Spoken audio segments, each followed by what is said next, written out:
Hey, what's up guys? Aaron here. So in this video, I'm going to talk about what happened yesterday in court on Monday for Celsius. So we are closer and closer to getting the crypto distribution and eventually the stock distribution. So a lot of what happened was what I went over in my last video, where the debtors, meaning Celsius and also White and Case, and a couple pro se creditors went over their PowerPoint presentations, talking about the different slides they wanted to go over and their objections. And for White and Case and Kirkland and Ellis, they actually tried to refute the objections or prove them wrong. So as of now, the court, meaning the judge, is not accepting any more objections. They are trying to iron out some of the issues with the distribution agents. So as of now, that would be PayPal and Coinbase. So when we are most likely going to get our crypto distribution, right now it's looking at January. So January of 2024. So it's almost November 1st. So we have a little over, or maybe 2 to 3 months before we actually get that distribution. So some of you guys may be asking, what about signing up with Coinbase or PayPal, or is there anything I need to be doing right now? I mean, the short answer is there's nothing you need to be doing right now. It's still too soon to do something or try to make the process go quicker. We're still just waiting until this is officially confirmed. But I believe, and those that listen to the hearing believe, is that the judge really wants to get this plan confirmed as quickly as possible. Another thing we are waiting on is this Form 10. So the NewCo will be preparing a Form 10 and they are going to submit it to the SEC. Then the SEC, and I am reading some notes, they're going to review this Form 10 filing to ensure that it's totally complete and accurate. And once the SEC is satisfied with this Form 10 filing, they, meaning the SEC, will approve it. And a Form 10 is required to legally trade securities on US exchanges. There was also some talk about whether we need to audit Celsius, or the Celsius that will no longer be involved in the future, the old Celsius. And the UCC says that there's no point in auditing Celsius because that won't even be a factor going forward. Remember that the Celsius that we all got involved with years ago, that is no longer going to be a thing. That entire company will be dissolved. So all the employees will not be working at Celsius anymore. That company will be done. And as expected, Celsius wants to distribute crypto before we get the SEC's approval to distribute the shares of the NewCo. So that's why it's projected that we will get crypto in January or so, and maybe February or March is my guess that we will get that equity. So what will happen is that this equity will get distributed to what's called a distribution agent. Now from there will be a process where the distribution agent gets our information, or basically gets the creditor's information, or the people who own or who will be credited some of this equity. And from there, we will work with the distribution agent individually, I believe, to get that transferred to an individual brokerage account. Now in the US, that could be as simple as like a Schwab, Vanguard, E-Trade, Fidelity. Whatever you already have is probably just going to be fine as long as it's a legit brokerage account. Probably even Robinhood will work if you guys use that. If you are not in the US, there will definitely be a way to get this equity.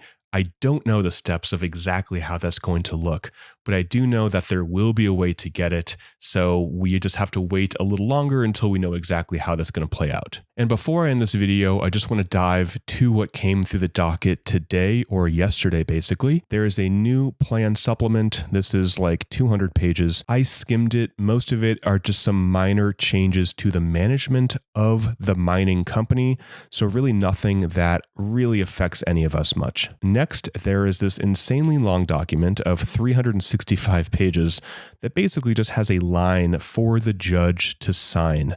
So this was put together by Kirkland and Ellis, basically saying this is everything we've done, this is the plan, this is how we got here, calculating all the fees and costs. It's basically the thing that the judge will sign in order to confirm the Chapter 11 plan. When I see a document 365 pages long, written by Kirkland and Ellis, My first thought is, how much did this cost the estate? And how quickly can we get out of Chapter 11 so these lawyers no longer bill the estate millions of dollars? We have just some final objections to the plan. I did cover this before. Basically, someone said that the value of the NewCo should be valued less because so many people decided to opt for all crypto, knowing that they would get a decrease in their return or their total recovery. So he is making the argument for the orderly wind down. I'm not really going to go into this much.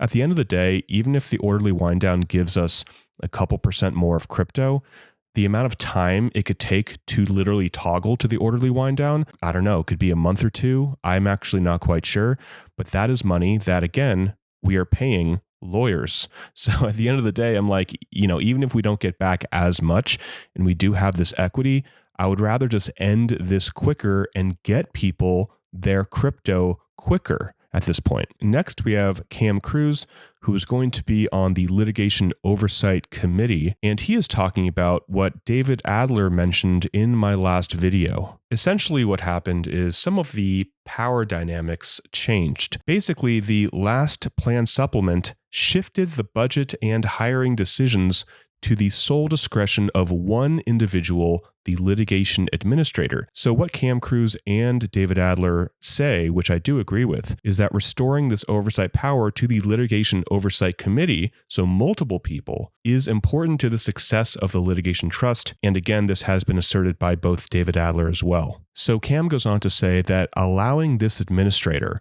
who is again one individual, who has not been assigned a fiduciary obligation, to bypass the Litigation Oversight Committee on key decisions of hiring and budget, thereby imperiling the successful operation of the litigation trust. So what fiduciary means in this context is that the Litigation Oversight Committee, so the 7 or 8 or so people, have to make decisions that is in the best interest of the people they are representing, which is the creditors, you.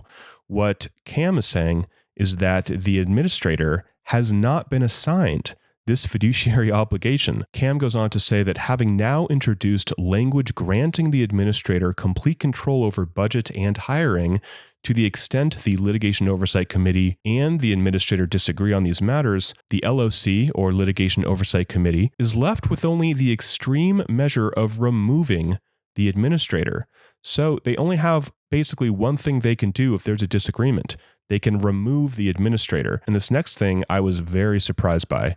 So Cam says that there is a section in the new plan that lays out a scenario granting the administrator power to divert the proceeds away from creditors, apparently beyond the oversight of the Litigation Oversight Committee. When I read this, I was like, whoa, I had no idea. So I'll cover that in just a moment. Cam goes on to say that there's another section that stipulates the administrator may unilaterally divert proceeds to NewCo, a wind-down entity, or to the bankruptcy court, based upon his reasonable judgment as to the infeasibility of distributions to creditors. So hypothetically, what this means is that, let's say, the Litigation Oversight Committee decides to sue Tether, and they get a settlement from Tether, or they go after Mashinsky or somebody else, which they are most likely going to do. So apparently how it's written now is that the litigation proceeds don't necessarily have to go to the creditors, meaning yourself. It could go directly to the NewCo, and Cam talks about how that would actually be not good. So Cam says, should these litigation proceeds be diverted to NewCo, rather than distributed pro rata, this would accrue only to the benefit of creditors who had retained their shares. Creditors who parted with their shares may be among those most in need of receiving litigation proceeds. Furthermore, under this scenario, non-creditor shareholders would effectively dilute creditor recoveries, which the Litigation Oversight Committee has a fiduciary duty to prevent. So what Cam is saying is that the LOC and the administrator sue somebody, and that money comes back, or they get a settlement and money comes back into the estate. So that money could go to the new company, and only those that still had shares in the company would get benefit from that.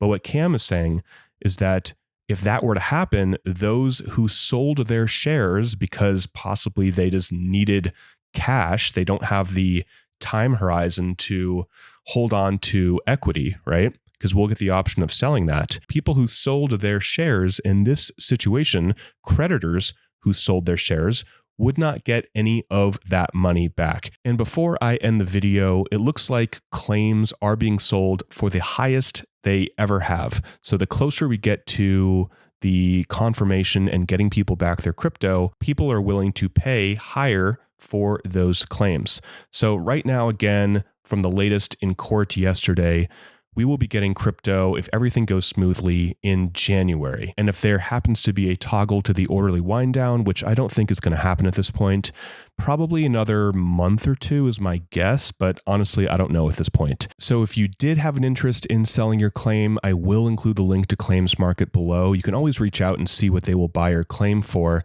But again, the closer we get to getting this plan confirmed, most likely they will be paying higher and higher, which we can see is what happened over the course of the last, I guess, a year and a half or so. So guys, that is it for the video.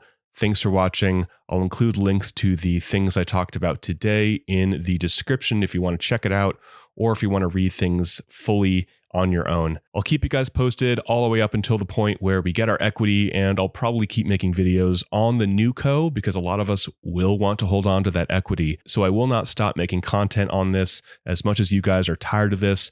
I am too. I will be talking about different things on this station. The station really became a Celsius station over the last, honestly, like year, to be honest. And I really need to start branching out, which I am with FTX content and just general market updates like I was before Celsius went bankrupt. So guys, that's it. Thanks for watching. Till next time, talk with you soon, and bye for now.